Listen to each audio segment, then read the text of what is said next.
we solve the so-called immigration problem? Increase the number of visas to a realistic level. And immediately you will have, because when people call me, all they want is to know, what do I have to do to just adjust my status? Earlier this year, when we thought we were going to have some kind of enlightened immigration reform, fat chance, people were arriving in the offices of tax preparers with bags of cash, up to $14,000, in order to make sure that they would create a paper trail so that eventually they could adjust their status. Because immigrants, so far, are not really, really poor. They are working. There are no unemployment rates among the poor. Okay, let me conclude with a few facts. The first one, having to do with the immigration problem. No, it's not an immigration problem. Most immigrants to the United States come from a single country, Mexico. More than half of all legal entries in this country are Mexicans, and almost all illegal aliens are from Mexico, with smaller but fast-growing groups originating in Central America. About a third of immigrants since 1965 are Asians, and typically first-generation Asians and Mexicans do not become in criminal activities or terrorist acts. I mean, that's just a fact. You can go to the census. They're not always lying to you. And there's a very simple reason why first-generation immigrants would not get involved in crime. They're trying to keep a low profile, you see. And so it does actually bother me when political opportunists like Tom Tancredo, he's running for president, by the way, depict immigrants as criminals, because they're not highly represented among the criminal class. Second-generation immigrants, yes. And you know why, right? Because they grew up in this Mexico. They have the desires of Americans. They have all the interest in progress as Americans, but often are confined to situations in which they do not have the means. We can discuss that later. Second generation is very critical to this story. Fact 2, unemployment among first-generation immigrants is virtually non-existent. Most immigrants arrive in this country eager to work, and so they get jobs. They get jobs partly because the demand is there. And so they do not create great levels of unemployment. No, but they steal our jobs. Well, they're definitely stealing the harvest jobs that you are not performing. That's true. But no, actually I'm kidding, because even people who are notoriously anti-immigrant, I'm thinking right now of Borjas, George Borjas, Harvard University economist. He's been working really hard to demonstrate two things: how immigrants really don't have any real good effect upon the larger economy, and why we should kick them out.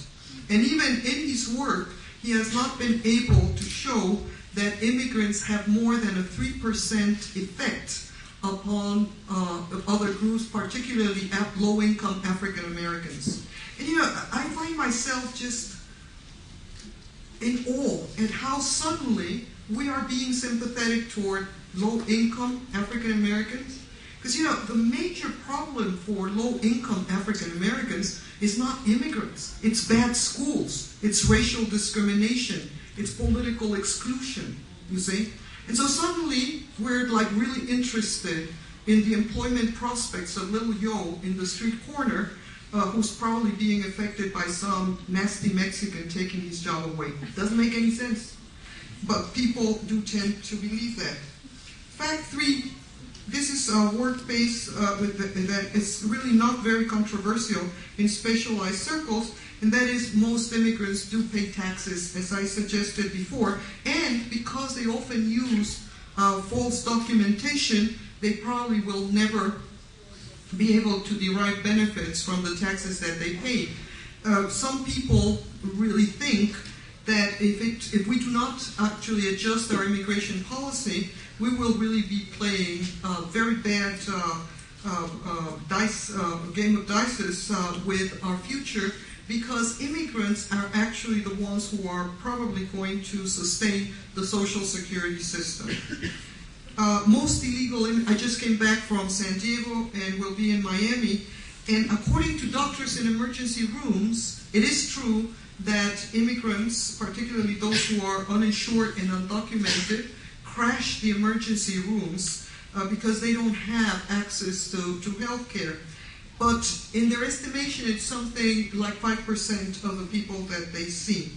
So yes, schools and hospitals in particular experience some burdens as a result of migration, particularly undocumented migration, but there is a very simple solution to that, and that is to adjust the number of visas to the realities of the market and to allow these people to come out of the shadows so that they can pay taxes and fulfill their responsibilities as citizens or legal aliens. And a couple of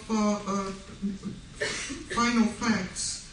The idea that these are not like other immigrants of the past. Samuel Huntington, in your neighboring institution at Harvard, worries a lot. He has a book called Who Are We?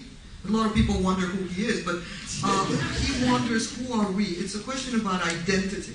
And so you have all these nasty Mexicans, right, who are so culturally different. They refuse to speak the language. Well, that's absolutely not true. No one can actually argue on the basis of facts that Mexicans or other immigrants are not interested in learning English. Of course they are. It's important for their mission. It's important for their work. I just got the new figures from New Jersey, and they are like this. 87% of immigrant children speak English fluently, and about upwards of that speak English and their native language fluently.